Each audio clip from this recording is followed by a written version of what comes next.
Assalomu alaykum. Bugun sizlar bilan vellorovili dasturxon tikishni o'rganamiz. Bizga kerak bo'ladi mato, krujava, mel, qaychi, ip ham kerak bo'ladi. U tushmay qolibdi.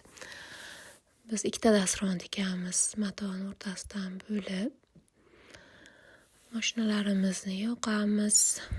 Kerakli ipni o'tkazib tikishni boshladik.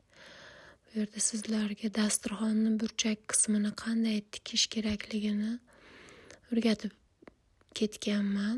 Bu bilmaganlar uchun emas. Mana shu holatda bukib ketasizlar. Menga o'xshab sirasi mashinada tika olmasanglar, avval bulavkada yoki qo'l chokida yaxshilab qatirib olib, keyin tikinglar. Unda qiynalasizlar. Mana burchak qismlarida ham mashinani iynasini pastga tushirib, keyin tagidagi matoni aylantirib tiksanglar oson bo'ladi. Ishinglar tekis chiqadi, qiynalmaysizlar. Mana pastga tushirib, keyin aylantirasizlar. Shunday qilib tikamiz. Mana burchagi shu holatda chiqadi. Endi krujavasini tikamiz.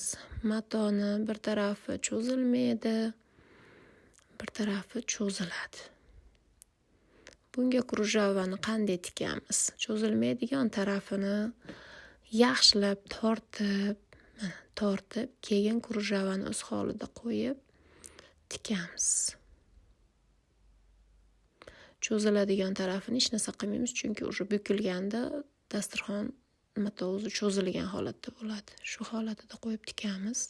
Dazmollaymiz, chiroyli qilib solib, mazza qilib ishlat. Foydali bo'lgan bo'lsa, like bosib, menga obuna bo'ling.